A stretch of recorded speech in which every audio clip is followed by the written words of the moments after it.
Hello dear student, কেমন আছো প্রত্যেকে? আশা করি ভালো আছে এবং সুস্থ রয়েছো। আজকে তোমাদের পঞ্চায়েত ক্লাসের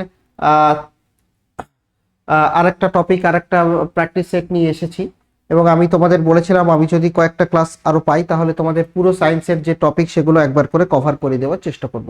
তো আজকে আরেকটা ক্লাস, আমি এখানেও সায়েন্সের মেজর একটা পার্ট কভার করার চেষ্টা করব। কিছু ফিজিক্স আছে, কিছু কেমিস্ট্রি, কিছু বায়োলজি, এবং এরপরে যদি আরেকদিন ক্লাস পাই তাহলে বাকি যে টপিকগুলো পড়ে রয়েছে সেটা কমপ্লিট করে দেবো এবং আমার এটা কমপ্লিট হয়ে যাবে। ঠিক আছে, তো চলো আমরা দেরি না করে শুরু করছি আজকের ক্লাস। আজকে তোমাদের জন্য যে প্র্যাকটিস সেট, যে কোশ্চেনগুলো এনেছি সেগুলো তোমরা অ্যান্সার করবে প্রত্যেকে এক এক করে। ঠিক আছে, যেগুলো দেওয়া হবে সেগুলো অ্যান্সার করবে। কোশ্চেনের ব্যাখ্যা তো কোশ্চেনের সঙ্গেই তোমরা পেয়ে যাবে। চলো শুরু করছি। আজকে প্রথম প্রশ্ন হচ্ছে, কৃতকার্যের এসআই একক নিচের কোনটি?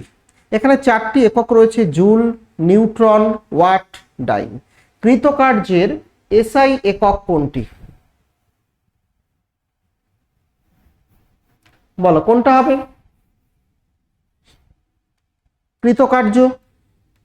একটা জিনিস অবশ্যই তোমাদের বলেছিলাম যে কৃতকার্য বা শক্তি এক সেম একক হবে। যদি বলা হয় শক্তির এসআই একক বা কৃতকার্য এর এসআই একক, দুটোর এসআই একক কিন্তু সেম হবে। তাহলে এটা হবে জুল, অপশন এ। ঠিক আছে, তাহলে কৃতকার্য বা কাজ হচ্ছে বল এবং সরণের ডট গুণফল বা বল এবং সরণের গুণফল। তাই এসআই একক হচ্ছে, বলের একক হচ্ছে নিউটন, ইন্টু সরণের একক হচ্ছে মিটার। তাহলে নিউটন ইন্টু মিটার, বল ইন্টু সরণ। তাহলে নিউটন ইন্টু মিটারকে আমরা যদি গুণ করি তাহলে আমরা পাবো জুল, যেটা হচ্ছে কৃতকার্যের একক। কার নাম অনুসারে হয়েছে? জেমস প্রেসকট জুলের নামে হয়েছে। ঠিক আছে, ইনি এই এনার নামে শক্তি বা কৃতকার্যের নামকরণ করা হয়েছে। শুধু এটা কৃতকার্য, যান্ত্রিক কৃতকার্য নয়, যে কোনো রকম কৃতকার্যের জন্যই কিন্তু এই এককটা আমরা ব্যবহার করতে পারি। ওকে, চলো পরের কোশ্চেনে আমরা চলে আসছি। পরের কোশ্চেনে আমরা আসব, ক্ষমতার একক নিচের কোনটি? ক্ষমতার একক নিচের কোনটি? বলো।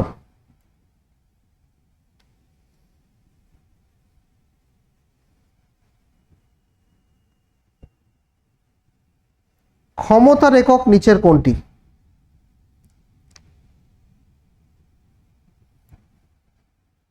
ক্ষমতা, ক্ষমতা মানে আমরা জানি কি? ক্ষমতা মানে আমরা জানি যে কৃতকার্যকে সময় দিয়ে ভাগ করলে তাকে ক্ষমতা বলা হয়। অর্থাৎ ওয়াট মানে কি? ওয়াট মানে হচ্ছে জুল প্রতি সেকেন্ড। জুল হচ্ছে কৃতকার্য, তাই না? পাওয়ার বা ক্ষমতা কাকে বলে? পাওয়ার বা ক্ষমতা মানে হচ্ছে যে মোট কৃতকার্য ডিভাইডেড বাই মোট সময়। ঠিক আছে, তাহলে এটা হচ্ছে ক্ষমতার সঙ্গের একক হচ্ছে ওয়াট। ওয়াট মানে তাহলে কি? কৃতকার্যের একক জুল পার সেকেন্ড। অর্থাৎ একক সময়ে, প্রতি একক সময়ে কতটা কৃতকার্য করা হচ্ছে সেটাকেই কিন্তু বোঝাচ্ছে। আর পাওয়ারের একটা এটা তো তোমরা তাহলে হলো। ঠিক আছে, প্রতি একক সময়। এবং এটাই যে ওয়াট কার নামকরণ করা হয়েছে, কার নামে? এটা জেমস ওয়াটের নামকরণে করা হয়েছে। ঠিক আছে, জেমস ওয়াট একজন সায়েন্টিস্ট। নেক্সট কোশ্চেনে আমরা চলে আসব। এক অশ্ব ক্ষমতা বা হর্স পাওয়ার মানে কত ওয়াটের সমতুল্য? অশ্ব ক্ষমতা কিন্তু এক ধরনের ক্ষমতার একক।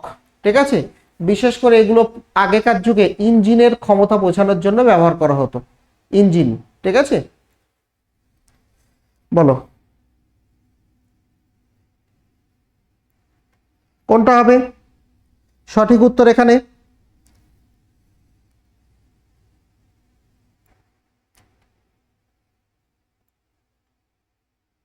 এখানে আমাদের সঠিক উত্তর হচ্ছে 746 ওয়াট। 1 হর্স পাওয়ার মানে হচ্ছে 746 ওয়াট। ঠিক আছে, এটা আমরা জানি যে 1 হর্স পাওয়ার মানে 746 ওয়াটের সমতুল্য। ঠিক আছে, এটা পুরানো দিনে ব্যবহার করা হতো। এখনকার দিনে আমরা ওয়াট ব্যবহার করি। এটা পুরানো দিনে ব্যবহার করা হতো। কেন? কারণ পুরানো দিনে ঘোড়াকেই কিন্তু মূলত বিভিন্ন কাজে ব্যবহার করা হতো, সে গাড়ি টানা বা বিভিন্ন কাজে ঘোড়া ব্যবহার করা হতো। তারপরে যখন ইঞ্জিন আসলো তখন ইঞ্জিনকে তারা ঘোড়ার সঙ্গে তুলনা করতো, যে একটা ইঞ্জিন কতটা ঘোড়ার সমান কাজ করতে পারে। ঠিক আছে, যে যতটা ঘোড়া একটা ঘোড়া 700 এখনকার সংজ্ঞা অনুযায়ী 746 ওয়াট কাজ করতে পারে, এটা একটা স্ট্যান্ডার্ড ইউনিট হিসেবে ধরা হয়। নেক্সট কোশ্চেনে আমরা চলে আসব। কোশ্চেন নাম্বার 4 বলবে সমতল দর্পণে গঠিত প্রতিবিম্বটি সর্বদা কেমন হয়। এটা একটু ভালো করে ভেবেচিন্তে অ্যান্সার করবে। সমতল দর্পণে আমরা কেমন ধরনের প্রতিবিম্ব গঠন করি, মানে গঠিত হওয়া দেখি, বলো।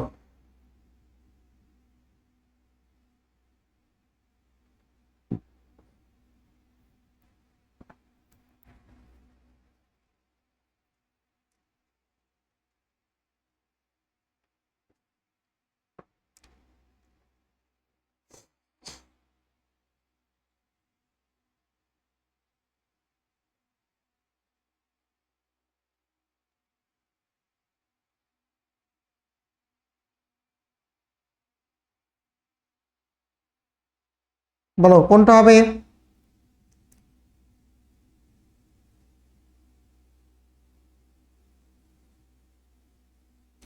তো এখানে সঠিক উত্তর হচ্ছে সমতল দর্পণে যে প্রতিবিম্বটা গঠিত হয় সেটা হচ্ছে অসৎ এবং সমশীর্ষ। অসৎ মানেই সমশীর্ষ হবে। ঠিক আছে, অসৎ, তোমার অসৎ প্রতিবিম্ব আর সৎ প্রতিবিম্ব যদি জানো, এটা সবসময় মনে রাখবে,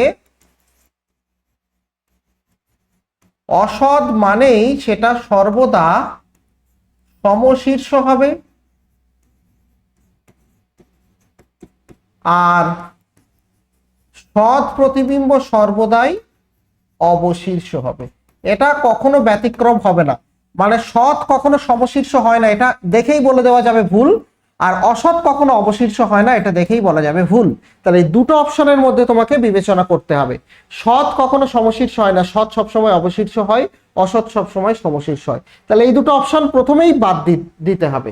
একদম চোখ বন্ধ করে দুটো বাদ দিয়ে দাও, বাকি দুটোর মধ্যে তুলনা করতে হবে। সৎ প্রতিবিম্ব অবশীর্ষ, অসৎ প্রতিবিম্ব সমশীর্ষ, এই দুটোর মধ্যে কোনটা হবে। তোমরা জানো সমতল দর্পণে কি হয়। এটা যদি সমতল দর্পণ হয়,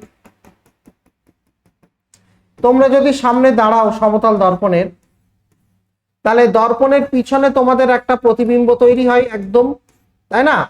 তোমার প্রতিবিম্ব তৈরি হয়, এই প্রতিবিম্বটা দর্পণের পিছনে হয়। আর দর্পণের পিছনে যদি প্রতিবিম্ব হয়, তাহলে তোমরা বলো তো এই প্রতিবিম্বকে তুমি পর্দার উপরে ফেলতে পারবে? পর্দা, যেমন সিনেমার ছবি একটা পর্দার উপরে তৈরি হয়, একটা পর্দার উপরে ফেলা হয়, এরকম একটা পর্দার উপরে ফেলা যাবে কি? যাবে না। কারণ যে প্রতিবিম্ব দর্পণের পিছনে, সেটা তুমি পর্দায় কিভাবে ফেলবে? পর্দা রাখবে কোথায়? দর্পণ ভেঙে তো আর ভিতরে পর্দা ঢোকানো যায় না। তাহলে দর্পণের পিছনে প্রতিবিম্ব হলে পর্দায় ফেলা, পর্দায় ফেলা যায় না। পর্দায় ফেলা না গেলে সেটা অসৎ প্রতিবিম্ব, পর্দায় ফেলা না গেলে অসৎ প্রতিবিম্ব। আর অসৎ প্রতিবিম্ব সবসময় সমশীর্ষ হয়। তুমি যখন দর্পণের সামনে দাঁড়াও, তুমি যখন তোমার মুখ দেখো দর্পণের সামনে দাঁড়িয়ে, তোমার মুখ দেখো, তুমি তো সোজাই দেখো নাকি উল্টো দেখো, যে মাথা উপরে পা নিচেই? অবশীর্ষ তো দেখো না, সমশীর্ষ দেখো। তাহলে সমশীর্ষ এবং অসৎ, ঠিক আছে? তাহলে এটা, অথবা তুমি যদি মনে রাখো যে সমশীর্ষ, যে তোমার মাথা উপরের দিকে, প্রতিবিম্বেরও মাথা উপরের দিকে, দুটোই উপরের দিকে, তাহলে এই সমশীর্ষ মনে রাখলেই হবে। সমশীর্ষ সর্বদা অসৎ প্রতিবিম্ব হয়, তাহলে এখানে অপশন ডি হবে সঠিক উত্তর। ঠিক আছে, সমতল দর্পণে কি ধরনের প্রতিবিম্ব হয় বৈশিষ্ট্যগুলো মনে রাখবে। কি কি হয় সমতল দর্পণে? কি হয়? প্রতিবিম্ব অসৎ, সমশীর্ষ, বস্তুর সমান আকারের হয়, আর দর্পণ থেকে বস্তু দূরত্ব আর দর্পণ থেকে প্রতিবিম্বের দূরত্ব সমান হয়। কিন্তু ডান বাম উল্টো দেখা যায়, ডান বাম উল্টো হয়, একে বলে পার্শ্বীয় পরিবর্তন।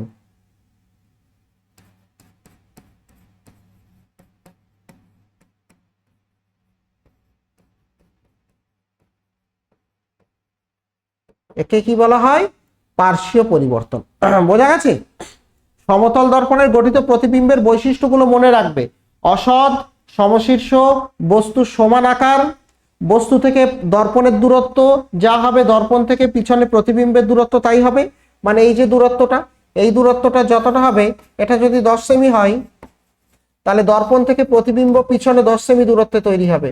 দুটোই সমান থাকবে, একই রকম আকৃতির হবে, ঠিক আছে। কিন্তু ডান বাম উল্টো দেখা যায়। তুমি দর্পণের সামনে গিয়ে দাঁড়ালে তোমার ডান হাতটা বাম হাতের মতো লাগে আর বাম হাতটা ডান হাতের মতো লাগে, অর্থাৎ ডান বাম যে উল্টো দেখা যায় একে বলা হচ্ছে পার্শ্বীয় পরিবর্তন, ঠিক আছে। এর জন্য বিভিন্ন অক্ষর, ইংরেজি অক্ষর উল্টো দেখা যায়, হ্যাঁ, তো এরকম হয়, ঠিক আছে। তো কোথায় কোথায় ব্যবহার করা হয়? দৈনন্দিন জীবনে আয়নায় ব্যবহার করা হয়, পেরিস্কোপ বা বিভিন্ন অপটিক্যাল যন্ত্রে আমরা সমতল দর্পণ ব্যবহার করে থাকি, ঠিক আছে। এটা কিন্তু খুব ইম্পর্টেন্ট কোশ্চেন তোমাদের জন্য। নেক্সট কোশ্চেনে আমরা চলে আসব। রাতের আকাশে তারা বা নক্ষত্রদের ঝিকিমিকি করার পিছনে বিজ্ঞানের কোন ঘটনা দায়ী? বলো।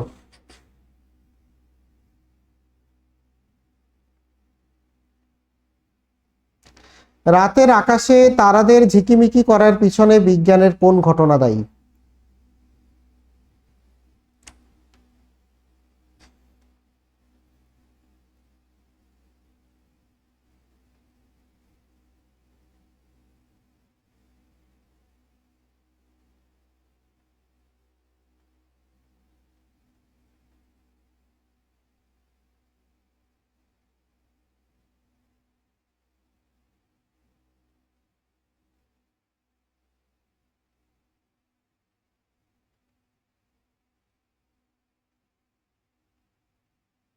কোনটা হবে?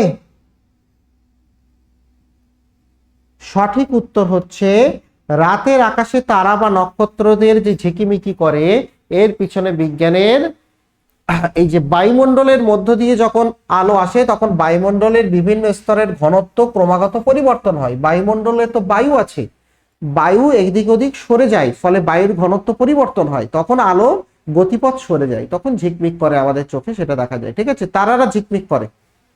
ওকে, তাহলে এটা অপশন বি হচ্ছে সঠিক উত্তর। ওকে, আচ্ছা, এটা হলো যে বায়ুমণ্ডলের ঘনত্ব পাল্টে পাল্টে যায়, কারণ বায়ু এদিক ওদিক সরে যেতেই পারে, ঘনত্ব পাল্টে যায়, ফলে যে আলো আসছে সেই আলোর পথ এবং তীব্রতা সামান্য বদলে যায়। তো আমাদের চোখের সামনে থেকে যদি আলো বারবার সরে যায় তখন আমরা তো ঝিকমিক করতেই দেখবো, কখনো দেখবো না, ঠিক আছে। এটা তাহলে বায়ুমণ্ডলের প্রতিসরণ এর জন্য দায়ী।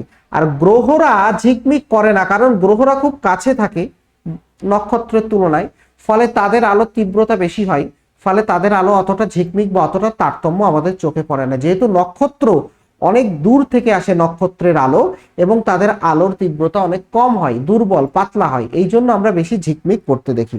ওকে, তাহলে এটা হচ্ছে আমাদের অপশন বি, সঠিক উত্তর হচ্ছে আমাদের অপশন বি। পরের কোশ্চেন আমরা চলে আসব।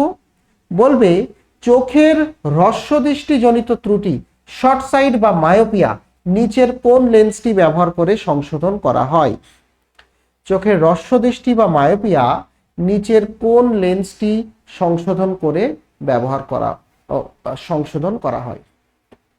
হ্রস্বদৃষ্টি মানে কি? হ্রস্বদৃষ্টি মানে হচ্ছে তুমি কাছের জিনিস দেখতে পাবে কিন্তু দূরের জিনিস দেখতে পাবে না।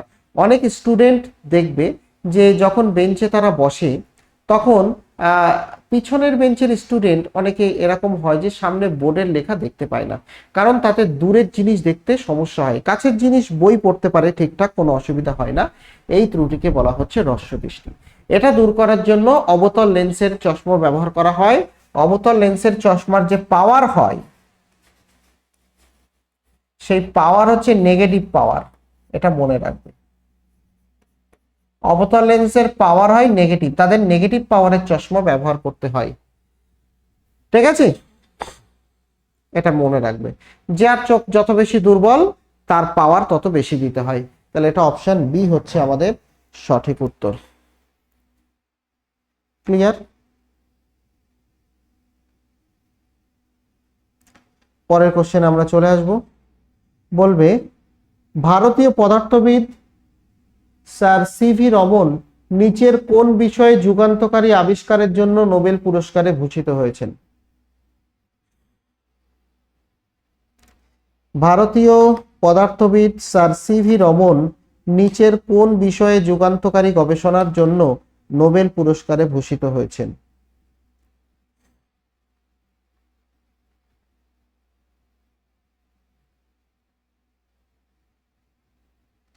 বলো।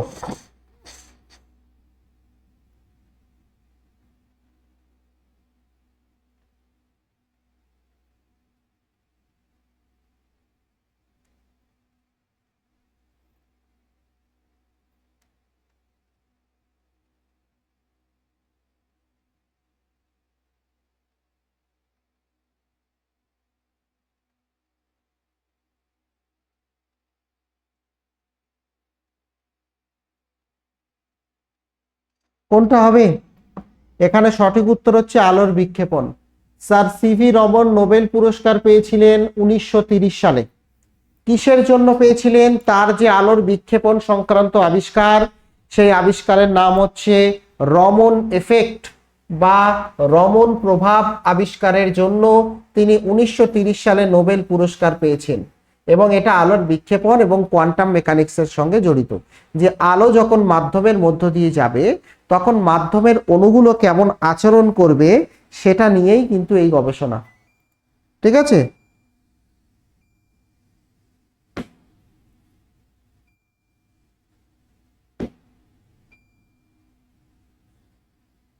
সেটা নিয়েই কিন্তু গবেষণা। ওকে,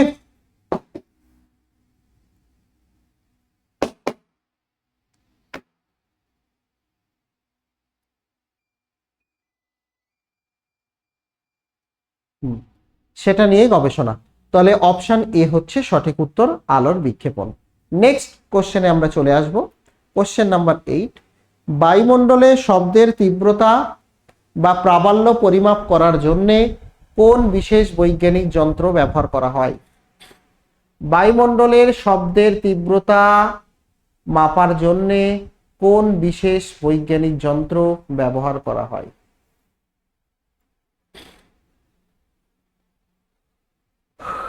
বলো। বায়ুমণ্ডলে শব্দের তীব্রতা মাপতে কোন বিশেষ বৈজ্ঞানিক যন্ত্র ব্যবহার করা হয়? Chronometer, anemometer, audiophone, audiometer.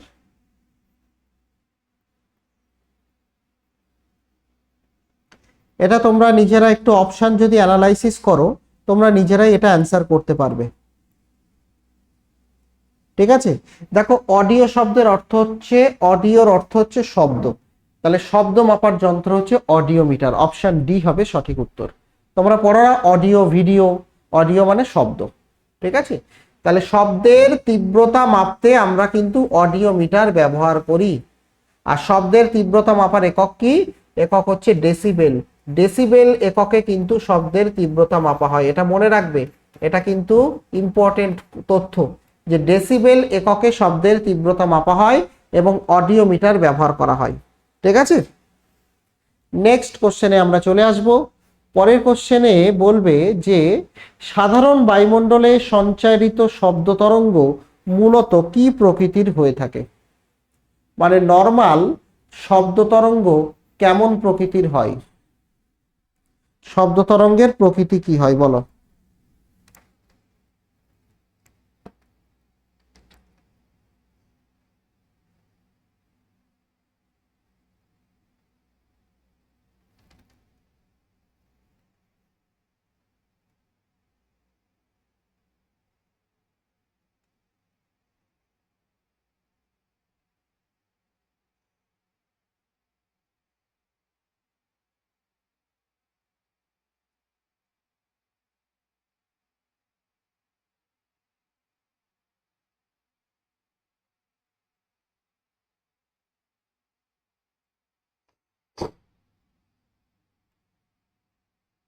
বলো কোনটা হবে এখানে?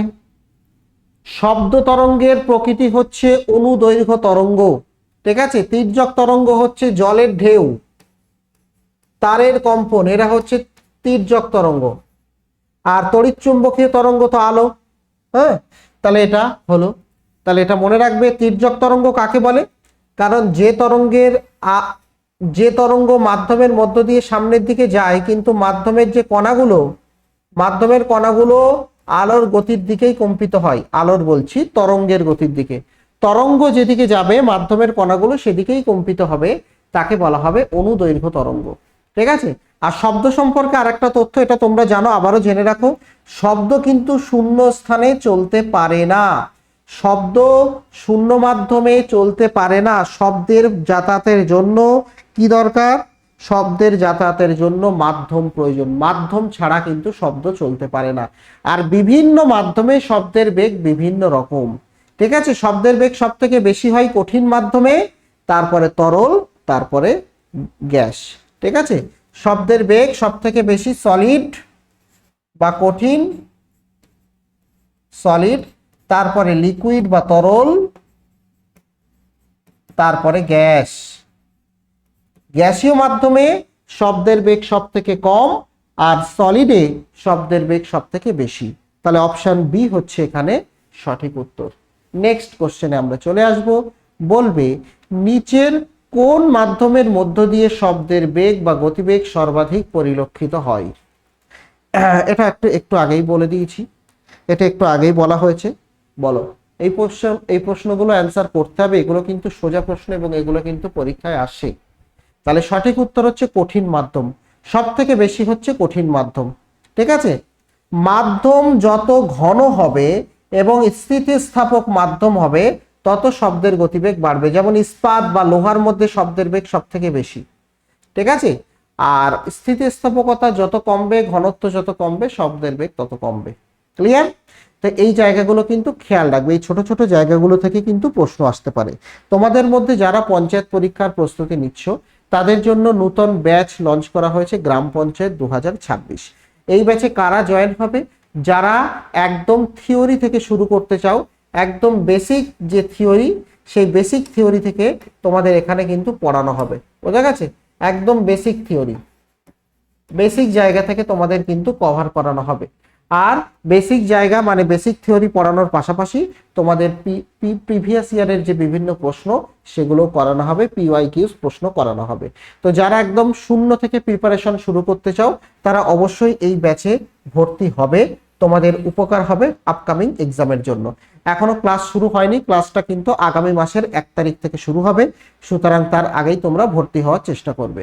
আর এছাড়াও তোমরা যারা আরো অন্যান্য পরীক্ষার প্রস্তুতি নিচ্ছ তাদের জন্য বিভিন্ন রকম পরীক্ষার জন্য কম্বাইন ফাউন্ডেশন ব্যাচ আছে। রেলের প্রস্তুতির জন্য রেলওয়ে ফাউন্ডেশন ব্যাচ আছে, পিএসসি মিসসেলেনিয়াস এবং বিভিন্ন এক্সামের ব্যাচ বর্তমানে লাইভ চলছে। প্রত্যেকটা ক্লাসই লাইভ হয়, তোমরা যে কোনো ব্যাচে লাইভ ক্লাস পাবে। তো তোমরা এগুলো TWS যে অ্যাপ সেটা ডাউনলোড করে দেখতে পারো। চলো আমরা চলে আসছি পরের কোশ্চেন। পরের কোশ্চেনে বলবে প্রাত্যহিক জীবনে ব্যবহৃত ভিনিগার মূলত কোন রাসায়নিক উপাদান দিয়ে তৈরি? মানে ভিনিগারের মধ্যে কি থাকে?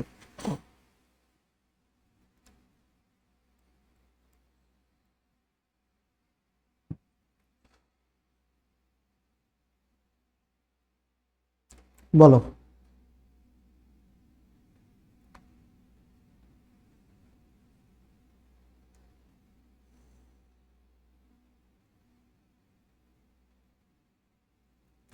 ভিনিগারের মধ্যে কি থাকে?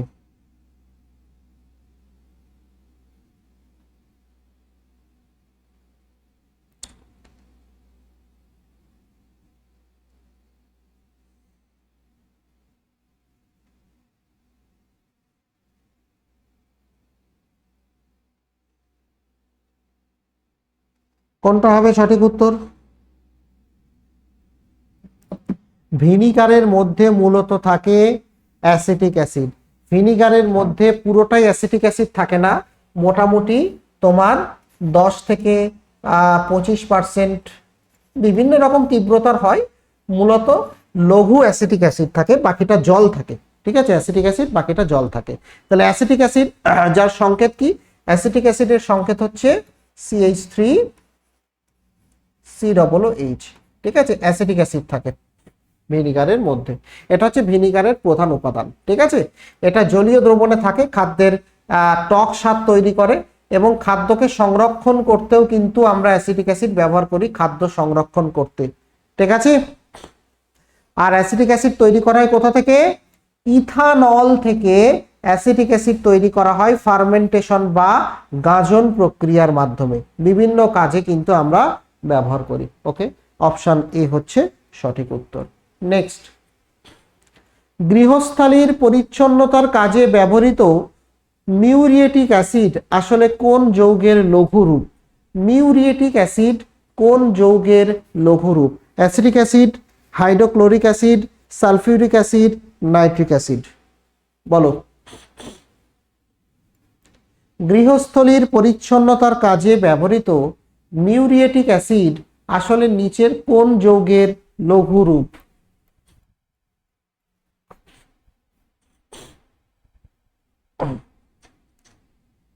কোনটা হবে সঠিক উত্তর? সঠিক উত্তর হচ্ছে হাইড্রোক্লোরিক অ্যাসিড। হাইড্রোক্লোরিক অ্যাসিড, ঠিক আছে। মিউরিয়েটিক অ্যাসিড আসলে লঘু হাইড্রোক্লোরিক অ্যাসিডকে বলা হয়, ঠিক আছে। হাইড্রোক্লোরিক অ্যাসিডের লঘু রূপ কি কাজে ব্যবহার করা হয়? টাইলস পরিষ্কার করতে, সিমেন্টে দাগ পড়লে সেটা পরিষ্কার করতে, ধাতুর অক্সাইড পরিষ্কারের কাজে ব্যবহার করা হয়, ঠিক আছে। তো এটা মনে রাখবে। নেক্সট কোশ্চেন, হাইড্রোক্লোরিক অ্যাসিডের সংকেত কি? HCl। আর একটা কথা তো তোমরা জানোই যে হাইড্রোক্লোরিক অ্যাসিড আমাদের পাকস্থলীতেও তৈরি হয়। লঘু হাইড্রোক্লোরিক অ্যাসিড আমাদের পাকস্থলীতেও তৈরি হয়, যেটা খাদ্য হজম করতে সাহায্য করে। নেক্সট, রাসায়নিক জগতে অত্যন্ত পরিচিত কার্বলিক অ্যাসিড নিচের কোন যৌগটির নিচের কোন যৌগটি? কার্বলিক অ্যাসিড নিচের কোন যৌগটি? বলো। কার্বলিক অ্যাসিড নিচের কোন যৌগটি? অনেকে এটা চেনে যে সাপ তাড়ানোর অ্যাসিড, কিন্তু বাস্তবে সাপ তাড়ায় না এটা। কার্বলিক অ্যাসিড আসলে তীব্র গন্ধযুক্ত এবং ক্ষতিকারক, তার জন্য অনেক পশু পাখি, অনেক প্রাণী কার্বলিক অ্যাসিডের ধারে আসে না, ঠিক আছে। কিন্তু কার্বলিক অ্যাসিড একেবারে সাপকে তাড়ায় এরকম তথ্য ঠিক নয়। যাই হোক, সেই কার্বলিক অ্যাসিড নিচের কোন যৌগটা? সঠিক উত্তর হচ্ছে ফেনল, ঠিক আছে। ফেনল। ফেনল যৌগটা দেখতে এটা একটা বেনজিন রিং, এরকম একটা বেনজিন রিং, তার সঙ্গে একটা OH যুক্ত হয়ে থাকে, এটাকে বলা হচ্ছে ফেনল, ঠিক আছে। C6H5OH, এটা হচ্ছে ফেনলের রাসায়নিক সূত্র। তাহলে ফেনল বলতে কি? ফেনল হচ্ছে কার্বলিক অ্যাসিড, মনে থাকবে। এটা হচ্ছে জীবাণুনাশক এবং এটা অ্যারোমেটিক যৌগ, যেহেতু বদ্ধ শৃঙ্খল যৌগ অ্যারোমেটিক বলা হয়, এবং এটা তীব্র গন্ধ এবং জীবাণুনাশক ধর্মের কারণে চিকিৎসা বা বিভিন্ন শিল্পে ব্যবহার করা হয়। তবে কার্বলিক অ্যাসিড যদি হাতে বা চোখে লাগে তাহলে কিন্তু ক্ষতি করতে পারে, কারণ এটা একটা বেশ ভালোই তীব্র একটা অ্যাসিড এবং এটাকে বলা হয় অ্যারোমেটিক। অ্যারোমেটিক, অ্যারোমেটিক শব্দের অর্থ কি? কেমিস্ট্রিতে অ্যারোমেটিক কাদের বলে? যারা বদ্ধ শৃঙ্খল যৌগ। বদ্ধ শৃঙ্খল যৌগ, দেখো এটা বদ্ধ শৃঙ্খল, তাই এটাকে বলা হচ্ছে অ্যারোমেটিক যৌগ। বোঝা গেছে? তাহলে এটা option C. Next question, copper sulphate এর জলীয় দ্রবণ মূলত কি প্রকৃতির হয়? কপার সালফেটের সংকেত হচ্ছে CuSO4। এর জলীয় দ্রবণ মূলত কি প্রকৃতির হয়? বলো। ক্ষারীয়, নিরপেক্ষ, আম্লিক নাকি কোনটা? কপার সালফেটের জলীয় দ্রবণ মূলত কি প্রকৃতির হয়? কপার সালফেটের জলীয় দ্রবণ মূলত কি প্রকৃতির হয়?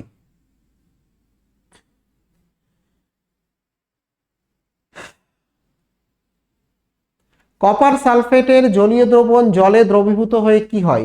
যদি আমরা কপার সালফেটকে ভাঙি, CuSO4,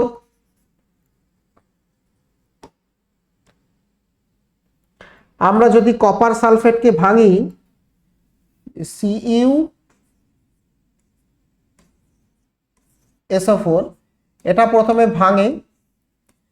প্রথমে ভেঙে Cu2+ আয়ন তৈরি করে, প্লাস SO4 2- জলীয় দ্রবণে ভেঙে এই আয়ন দুটো তৈরি করে, কপার আয়ন এবং সালফেট আয়ন, ঠিক আছে।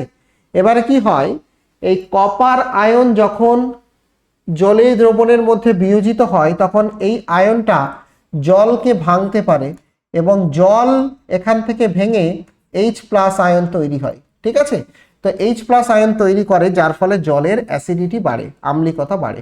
তাহলে কপার সালফেটের জলীয় দ্রবণ হবে আম্লিক। ওকে, আম্লিক, ফলে পিএইচ কমবে, মনে থাকবে। ঠিক আছে, এটা কি রং? এটা নীল রঙের একটা পদার্থ কপার সালফেট। এবং এই কপার সালফেটের সঙ্গে যদি কেলাস জল যুক্ত থাকে, H2O কেলাস জল বলা হয়, তাহলে এটাকে বলা হচ্ছে তুঁতে। তুঁতে কিন্তু চাষের কাজে ব্যবহার করা হয়, যেটাকে বলা হয় ব্লু ভিট্রিয়ল। Blue vitriol. যদি কপার সালফেটের সঙ্গে কেলাস জল যুক্ত থাকে তখন সেটাকে আমরা ব্লু ভিট্রিয়ল বলি, যেটা বিভিন্ন কাজে ব্যবহার করা হয়, চাষের কাজেও, জমিকে করতেও ব্যবহার করা হয়। ঠিক আছে, জমি চাষ করতে। নেক্সট কোশ্চেনে আমরা চলে আসছি।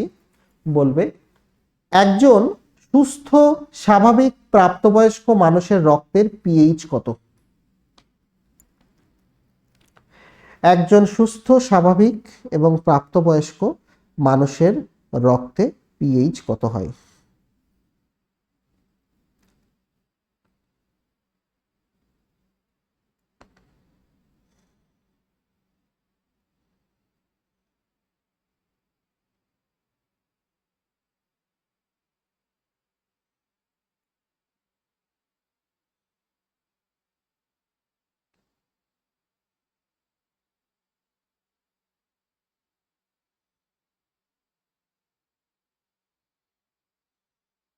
বলো কোনটা হবে?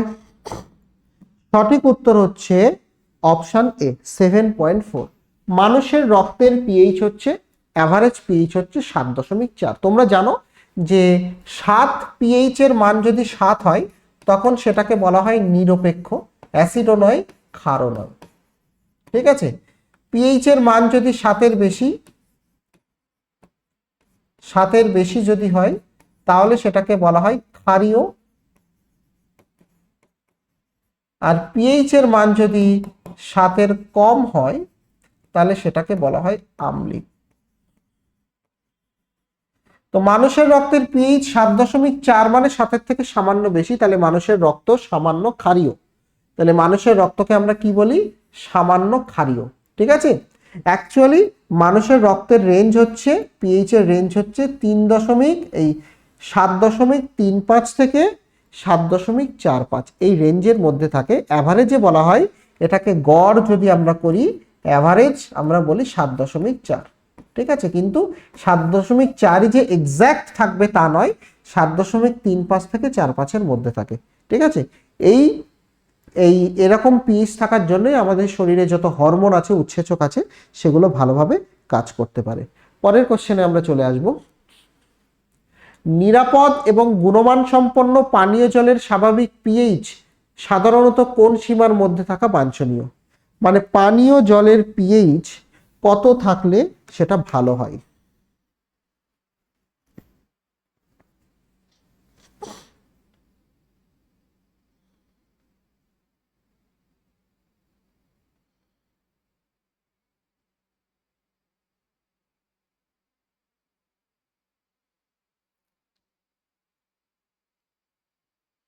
বলো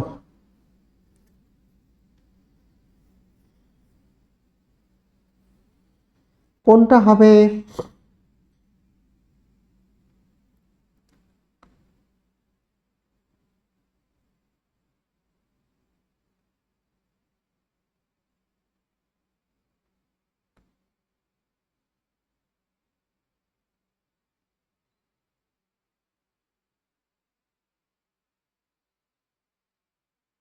কোনটা হবে? সঠিক উত্তর হচ্ছে পানীয় জলের পিএইচ হতে হবে 6.5 থেকে 8.5 এর মধ্যে। ঠিক আছে, এর থেকে কম হলে সেটা অ্যাসিডিক হয়ে যাবে, এর থেকে বেশি হলে সেটা বেশি ক্ষারীয় হয়ে যাবে। এটা মোটামুটি নিউট্রাল জোনের মধ্যে আছে, তাই এটাই। ঠিক আছে, তাহলে আদর্শ জলের পিএইচ হচ্ছে 6.5 থেকে 8.5। ওকে, অতিরিক্ত আম্লিক বা ক্ষারীয় হয়ে গেলে সেটা কিন্তু সমস্যা। নেক্সট কোশ্চেনে আমরা চলে আসব। পরের কোশ্চেন বলছে যে রক্তের পিএইচ এর মান স্বাভাবিকের তুলনায় হ্রাস পেয়ে কতর নিচে গেলে তাকে অ্যাসিডোসিস বলা হয়। মানে রক্তে যদি পিএইচ এর মান কমে যায় তাহলে যে রোগ তৈরি হয় তাকে বলা হয় অ্যাসিডোসিস। মানে আমাদের শরীরে এইচ প্লাস আয়নের মান বৃদ্ধি পাচ্ছে, এইচ প্লাস আয়নের সংখ্যা বৃদ্ধি পাচ্ছে, তাকে অ্যাসিডোসিস বলা হয়। তো কত হবে? তো এটা খুবই সোজা অ্যান্সার করা, যে মানুষের রক্তের পিএইচ এর সীমা 7.35 থেকে 7.45। তাহলে এটার সীমা, এর বাইরে চলে গেলেই সমস্যা হবে। তাহলে যদি আমরা দেখি যে রক্তের পিএইচ এর মান 7.35 এর থেকে কম, তখনই যে রোগটা হবে তাকে বলা হয় অ্যাসিডোসিস। অ্যাসিডোসিস মানে কি? রক্ত অ্যাসিডিটি বেড়ে যাচ্ছে, রক্তে অ্যাসিড বেড়ে যাচ্ছে, মানে এইচ প্লাস আয়নের সংখ্যা বেড়ে যাচ্ছে। তাহলে অপশন বি হচ্ছে সঠিক উত্তর। এতে কি হয়? এতে রক্তে এইচ প্লাস আয়নের সংখ্যা বৃদ্ধি পায়, যেটা দেহের এনজাইম এবং শ্বসন ক্রিয়াকে প্রভাবিত করে। অপশন বি হচ্ছে সঠিক উত্তর। ক্লিয়ার? অপশন বি হচ্ছে সঠিক উত্তর। নেক্সট কোশ্চেনে আমরা চলে আসব। বলবে মানুষের দেহে সংবহন তন্ত্রে লাল রক্তকণিকার কোন উপাদানটি অক্সিজেন অণু আবদ্ধ এবং পরিবহন করতে পারে? লোহিত রক্তকণিকার কোন উপাদানটি অক্সিজেন পরমাণুর সঙ্গে যুক্ত করতে পারে, মানে অক্সিজেনকে আবদ্ধ করতে পারে এবং তাকে পরিবহন করতে পারে?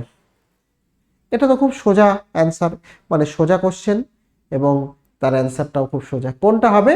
সঠিক উত্তর হচ্ছে লোহিত রক্তকণিকা। এবং লোহিত রক্তকণিকার কোন উপাদান? হিমোগ্লোবিন। মূল উপাদান হচ্ছে হিমোগ্লোবিন। এই হিমোগ্লোবিন কিন্তু রক্তে অক্সিজেন অণুকে মোটামুটি বহন করতে পারে। ঠিক আছে? আর হিমোগ্লোবিন তৈরি হয় কোথায় এটাও মনে রাখবে। হিমোগ্লোবিন কিন্তু অস্থিমজ্জা, হাড়ের অস্থিমজ্জায় তৈরি হয়। আর হিমোগ্লোবিনের পরিমাণ যদি কমে যায় তবে রক্তাল্পতা বা অ্যানিমিয়া রোগ দেখা দেয়। হিমোগ্লোবিনের পরিমাণ যদি কমে যায় তাহলে অ্যানিমিয়া রোগ দেখা যায়, এটাও মাথায় রাখবে। ক্লিয়ার? পরের কোশ্চেনে আমরা চলে আসছি। এটাও খুব সোজা প্রশ্ন তোমাদের জন্য। বলবে মানুষের রক্তে লোহিত রক্তকণিকার স্বাভাবিক গড় আয়ুষ্কাল কতদিন? মানুষের রক্তে লোহিত রক্তকণিকার স্বাভাবিক আয়ু কত?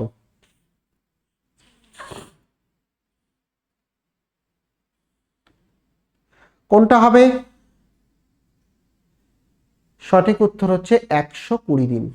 মানুষের দেহে লোহিত রক্তকণিকার গড় আয়ু 120 দিন। 120 দিন পরে তারা কোথায় যায়?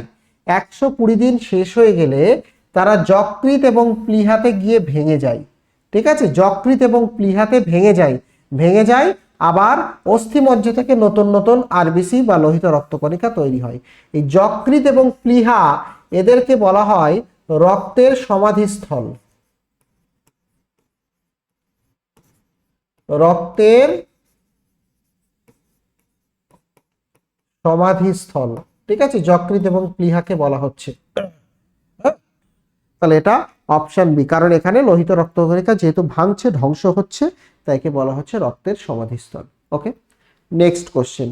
পরের কোশ্চেনটা একটু ভালো করে পড়ে বলবে যে প্রতি 100 মিলিলিটার রক্ত, বিশুদ্ধ রক্ত স্বাভাবিক অবস্থায় সর্বাধিক কত অক্সিজেন বহন করে? 100 মিলিলিটার রক্ত আমাদের শরীরে ম্যাক্সিমাম কত এমএল অক্সিজেন বহন করতে পারে? মানে হিমোগ্লোবিন প্রতি 100 এমএল রক্তে কতটা করে অক্সিজেন বহন করতে পারে? বলো।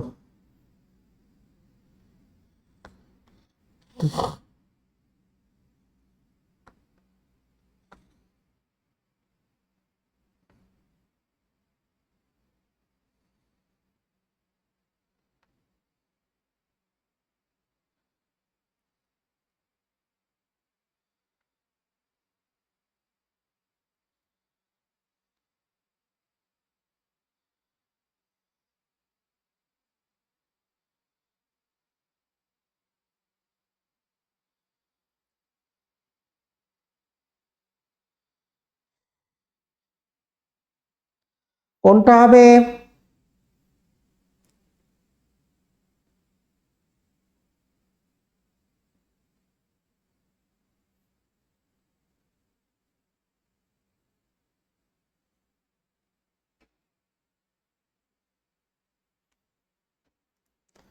সঠিক উত্তর হচ্ছে প্রতি 100 ml রক্ত 20 মিলিগ্রাম এই 20 ml অক্সিজেন বহন করতে পারে।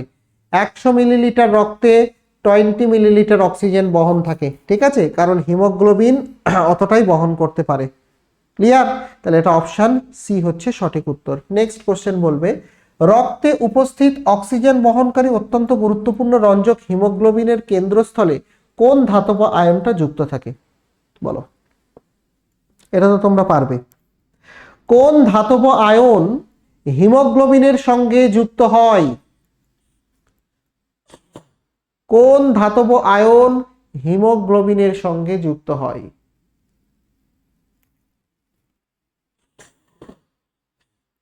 কোনটা হবে তাহলে বলো দেখি। সঠিক উত্তর হচ্ছে লোহা। হিমোগ্লোবিনের মূল উপাদান হচ্ছে লোহা, ঠিক আছে। আর অ্যাকচুয়ালি আমরা যে অ্যানিমিয়া বা রক্তাল্পতার কথা বলি, সেটা কিন্তু আমাদের শরীরে লোহার অভাবেই হয়। আমাদের শরীরে লোহার অভাবেই কিন্তু অ্যানিমিয়া বা রক্তাল্পতা রোগ হয়। তাই আমাদের লোহা সমৃদ্ধ খাবার খেতে হবে। সব থেকে ভালো খাবার হচ্ছে পালং শাক। পালং শাকের মধ্যে প্রচুর পরিমাণে আয়রন থাকে। এছাড়াও ডাল আছে, মাংস আছে, এগুলোতেও আয়রন থাকে। এগুলো খেলে আমাদের শরীরে লোহার পরিমাণ বাড়ে, হিমোগ্লোবিন তৈরি হয় এবং হিমোগ্লোবিন অক্সিজেন বহন করতে পারে। বোঝা গেছে? তাহলে এটা অপশন এ হচ্ছে সঠিক উত্তর। নেক্সট কোশ্চেন বলবে, বিশালাকার স্তন্যপায়ী জলজ প্রাণী তিমি বা হোয়েল বলা হয়, প্রধান শ্বাসাঙ্গ কোনটি? তারা কোন অঙ্গের মাধ্যমে শ্বাস প্রশ্বাস পরিচালনা করে? বলো।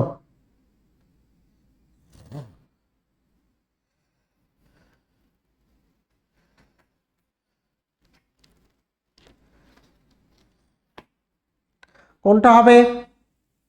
সঠিক উত্তর হচ্ছে ফুসফুস। বিশাল স্তন্যপায়ী প্রাণী, জলজ প্রাণী, এরা হচ্ছে তিমির প্রধান শ্বাসাঙ্গ ফুসফুস। কেন বলতো? কারণ তিমি কিন্তু স্তন্যপায়ী প্রাণী। তিমি কিন্তু স্তন্যপায়ী প্রাণী, মানুষের মতো। আমরাও তো স্তন্যপায়ী প্রাণী। মানুষ, আমাদের শ্বাসাঙ্গ ফুসফুস। তিমিও স্তন্যপায়ী, তাই তাদের শ্বাসাঙ্গ ফুসফুস। যদিও তারা জলে থাকে এবং তারা যখন শ্বাস গ্রহণ করার সময় তারা উপরিভাগে উঠে আসে, উঠে এসে তারা বায়ু গ্রহণ করে আবার জলের নিচে চলে যায়, ঠিক আছে। আর যারা অ্যাকচুয়ালি জলজ প্রাণী যেমন মাছ, তাদের তো ফুসফুস না, তাদের থাকে ফুলকা। ফুলকা থাকে অ্যাকচুয়ালি মাছেদের বৈশিষ্ট্য। মৎস্য শ্রেণী যারা, তাদের থাকে ফুলকা। বোঝা গেছে? আর পতঙ্গদের তো থাকে, তোমরা ট্রাকিয়া জানো। আর ব্যাং, ব্যাঙেদের তারা ত্বক, ত্বক দিয়ে তারা শ্বাসকার্য পরিচালনা করে। এটা হচ্ছে উত্তর। নেক্সট কোশ্চেনে আমরা চলে আসছি। বলবে, কোষীয় শ্বসন প্রক্রিয়ায় কোন প্রধান ধাপে সরাসরি অক্সিজেন ব্যবহৃত হয়ে জল উৎপন্ন হয়? মানে অক্সিজেন নিয়ে, অক্সিজেন গ্রহণ করে জল তৈরি হয় কোন প্রক্রিয়ায়? গ্লাইকোলাইসিস প্রক্রিয়া, নাকি সন্ধান বা ফার্মেন্টেশন প্রক্রিয়া, নাকি ক্রেবস চক্র, নাকি ইলেকট্রন পরিবহন? কোন প্রক্রিয়ায় সরাসরি অক্সিজেন গ্রহণ করে জল তৈরি হয়?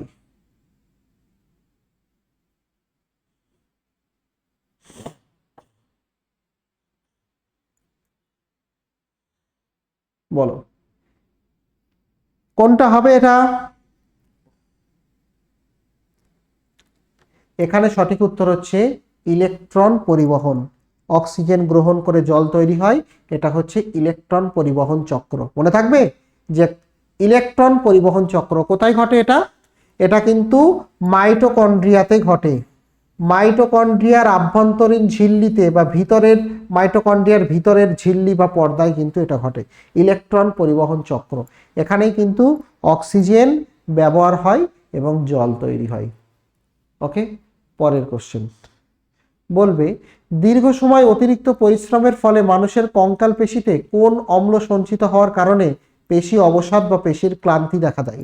এটাও খুব কমন একটা কোশ্চেন, সহজ একটা কোশ্চেন। দেখি তোমরা কে কে অ্যান্সার করতে পারো।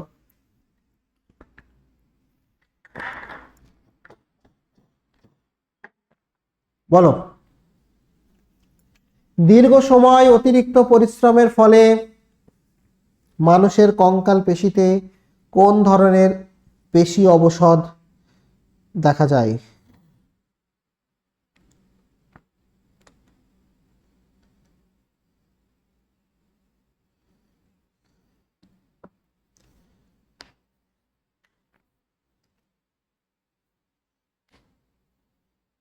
কোন অ্যাসিড জমে?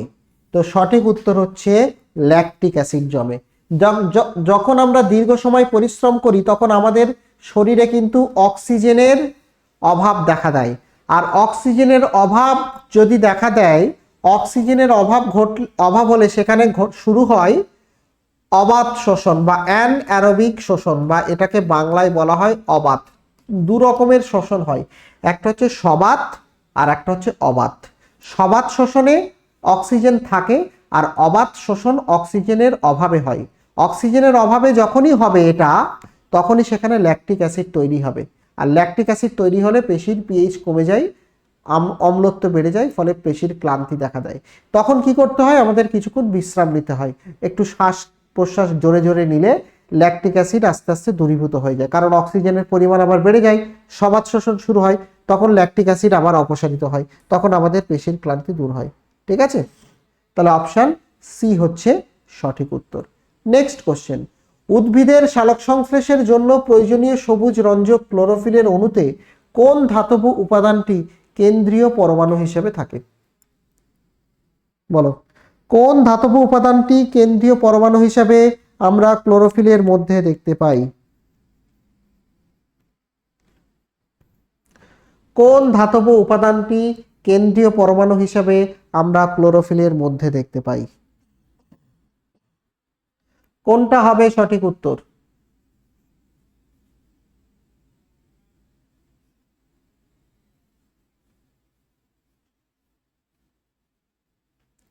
সঠিক উত্তর হচ্ছে ম্যাগনেসিয়াম। সঠিক উত্তর হচ্ছে ম্যাগনেসিয়াম। ঠিক আছে, আমরা ম্যাগনেসিয়াম দেখতে পাই। ক্লোরোফিলের কেন্দ্রীয় পরমাণু অ্যাকচুয়ালি ম্যাগনেসিয়াম দ্বারা তৈরি। ঠিক আছে, এটা আলো শোষণ করে শক্তি রূপান্তরের মাধ্যমে, আলো শোষণ করে সেখান থেকে শক্তি বলতে মূলত গ্লুকোজ তৈরি করে। ক্লোরোফিল মূলত গ্লুকোজ তৈরি করে। ক্লোরোফিল দু রকমের হয়, ক্লোরোফিল এ যেগুলো গাঢ় সবুজ, দেখবে পাতা, কিছু কিছু পাতা থাকে খুব গাঢ় সবুজ, সেগুলো ক্লোরোফিল এ। আর হালকা সবুজ হচ্ছে ক্লোরোফিল বি। উভয় প্রকার ক্লোরোফিল কিন্তু আলো শোষণ করে। এবং কোন আলো শোষণ করে বেশি এটাও তোমরা জানো, লাল আলো। ক্লোরোফিল মূলত লাল আলো বেশি শোষণ করে আর নীল আলো শোষণ করে। ঠিক আছে, লাল এবং নীল এই দুটো আলো সব থেকে বেশি শোষণ করে। আর একটা প্রশ্ন এখান থেকে আসতে পারে, ক্লোরোফিল কোন রঙকে প্রতিফলিত করে? ক্লোরোফিল কিন্তু মনে রাখবে এরা সবুজ রং কিন্তু প্রতিফলিত করে। ক্লোরোফিল সবুজ রং শোষণ করে না, শোষণ করে না, প্রতিফলিত করে। এই জন্যই তো আমরা পাতাকে সবুজ রঙের দেখি, যে রংটা প্রতিফলিত হয় সেটাই আমরা দেখতে পাই। তাহলে সবুজ রংকে তারা প্রতিফলিত করে বলেই পাতার রং সবুজ হয়। বোঝা গেছে? আর ক্লোরোফিলের কেন্দ্রে ম্যাগনেসিয়াম অণু থাকে। আর ম্যাগনেসিয়ামের অভাবে উদ্ভিদের মধ্যে একটা রোগ দেখা যায়, সেই রোগের নাম বলতে পারবে? ম্যাগনেসিয়ামের অভাবে উদ্ভিদের মধ্যে, এর অভাবে ক্লোরোসিস রোগ দেখা যায়। ঠিক আছে, এর যে অভাব, সেই অভাবে কি রোগ দেখা যায়? ক্লোরোসিস, ক্লোরোসিস রোগ দেখা যায়। তাহলে অপশন ডি হচ্ছে সঠিক উত্তর। নেক্সট, সালোক সংশ্লেষ এবং সামগ্রিক বৃদ্ধির উদ্দেশ্যে পুষ্টি উপাদান সমূহ উদ্ভিদ প্রধানত কোথা থেকে গ্রহণ করে? বলো,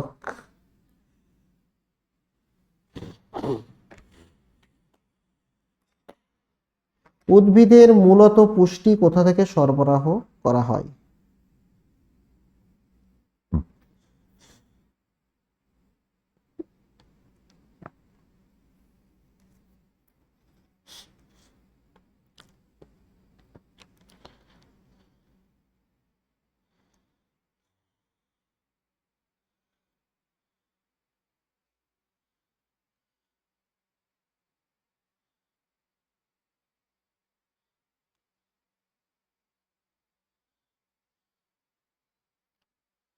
বলো।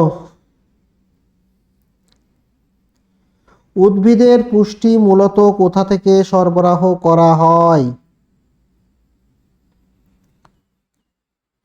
সঠিক উত্তর হচ্ছে মাটি থেকে। মূলত উদ্ভিদের পুষ্টি মাটি থেকে সরবরাহ করা হয়। ঠিক আছে, ওকে। নেক্সট কোশ্চেনে আমরা চলে আসব।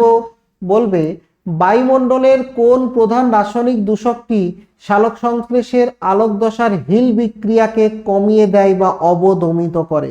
সালোক সংশ্লেষের একটা প্রধান বিক্রিয়া হচ্ছে হিল বিক্রিয়া।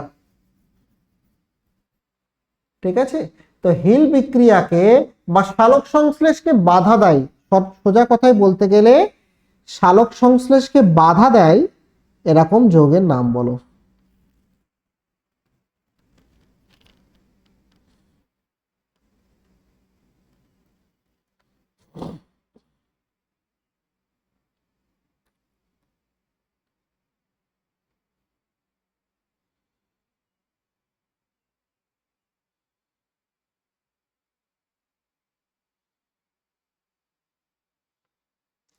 সালোক সংশ্লেষকে বাধা দেয় এরকম যৌগের নাম বলো।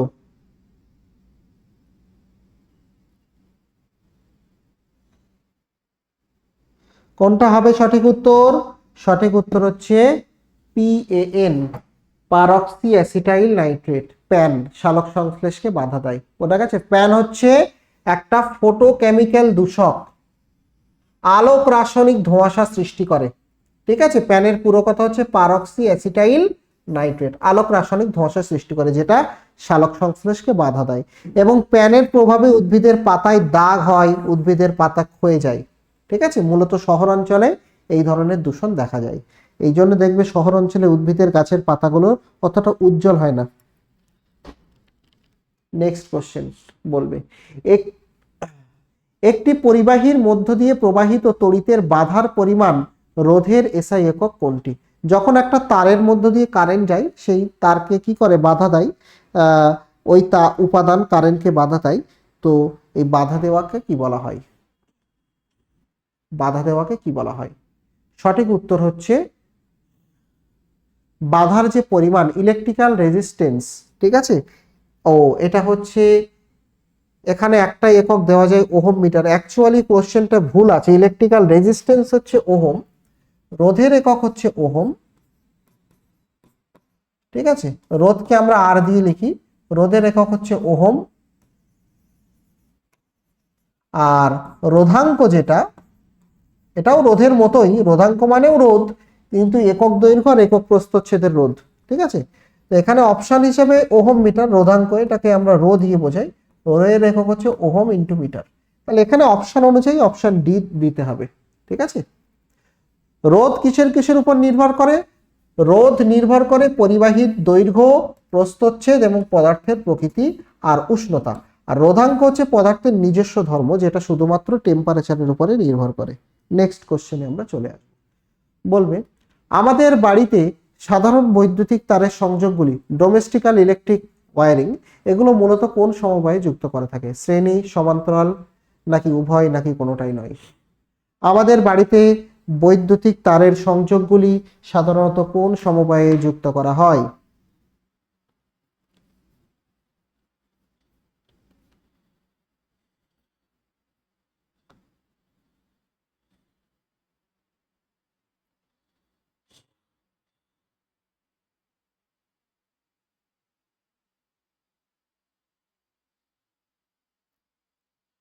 বৈদ্যুতিক তারের সংযোগগুলি সাধারণত কোন সমবায়ে যুক্ত করা হয়?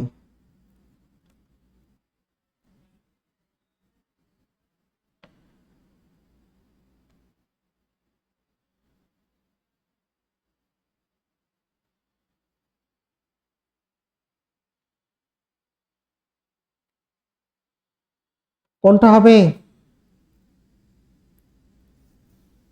সঠিক উত্তর হচ্ছে বৈদ্যুতিক তারের সমবায়গুলি সমান্তরাল সমবায়ে যুক্ত করা হয়। ঠিক আছে, যতগুলো বৈদ্যুতিক অ্যাপ্লায়েন্স আছে, ফ্যান, লাইট, ফ্রিজ, এসি, সমস্ত কিছু সমান্তরাল সমবায়ে যুক্ত করা হয়। ঠিক আছে, কারণ সমান্তরাল সমবায়ে প্রত্যেকটি যন্ত্র একই বিভব পার্থক্যে যুক্ত থাকে। ঠিক আছে, সবাই 220 ভোল্টে যুক্ত থাকে। আর শ্রেণীতে হলে কি হবে, সবার মধ্য দিয়ে একই কারেন্ট যাবে কিন্তু ভোল্টেজ আলাদা হয়ে যাবে। পরের কোশ্চেনে আমরা চলে আসছি। যদি একটি বৈদ্যুতিক হিটারের ফিলামেন্ট তারের দৈর্ঘ্যে কোনো কারণে 10% হ্রাস পায়, তাহলে হিটারের ক্ষমতা কতটা পরিবর্তন হবে? এটা একটা ছোট্ট অঙ্ক টাইপের কোশ্চেন। দৈর্ঘ্য 10% হ্রাস পেলে ক্ষমতা কিভাবে পরিবর্তন হবে?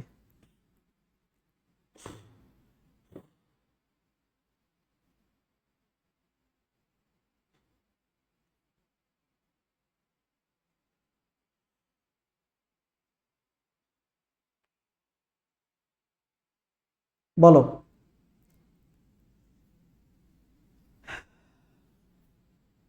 এটা করার জন্য আমাদের একটা ছোট্ট অঙ্ক করতে হবে। আমরা কি জানি, পাওয়ার মানে ভোল্টেজ ইনটু কারেন্ট, এটা হচ্ছে সূত্র। বা এটাকে এভাবেও লেখা যায় যে ভোল্টেজের স্কোয়ার ডিভাইডেড বাই রোধ। ঠিক আছে, এবার দেখো রোধ, আমরা জানি রোধ মানে হচ্ছে রোধাঙ্ক রো ইন্টু এল বাই এ। এবারে দৈর্ঘ্য যদি কমে যায় 10%, তাহলে নূতন রোধ কত হবে? নূতন রোধ হচ্ছে 10% কমে যাবে। মানে এখান থেকে আমরা কি দেখি যে রোধটা দৈর্ঘ্যের সঙ্গে সমানুপাতিক। রোধ যদি 10% কমে যায়, তাহলে নূতন রোধ, এই দৈর্ঘ্য যদি 10% কমে যায়, তাহলে নূতন রোধ কত হবে? নূতন রোধ হচ্ছে 0.9 আর, মানে এটাও 10% কমে গেছে, 0.9 আর। তাহলে এখানে যদি আমরা বসাই যে ভি স্কোয়ার ডিভাইডেড বাই 0.9 আর নূতন পাওয়ার পি ড্যাশ, তাহলে এখানে আমরা পাবো কত? 1/0.9। তো 1/0.9 করলে ওই কত হয়, এখানে ক্যালকুলেটরে যদি আমরা করি 1/0.9, 9×9=81, 1/0.9 ওই 1.11 এরকম একটা আসে, 1.11, ঠিক আছে, ইন্টু ভি স্কোয়ার বাই আর। 1.11 মানে এর সাথে 100 গুণ করলে 11%-এর মতো হয়। তাহলে 11% ক্ষমতা বাড়বে। ঠিক আছে, ক্ষমতা প্রায় 11% বৃদ্ধি পাবে। তাহলে এই অবধি আজকে তোমাদের কোশ্চেন থাকবে। 30টা কোশ্চেন হলো। কে কত পেয়েছো কমেন্ট করবে। ঠিক আছে, আমি যদি আর একটা ক্লাস পাই তাহলে যে টপিকগুলো পড়ে রয়েছে সেগুলো আমি ক্লিয়ার করার চেষ্টা করব, কভার করে দেবো। ওকে, তাহলে আজকে অবধি থাকছে। ভালো থেকো, সুস্থ থেকো প্রত্যেকে। ওকে।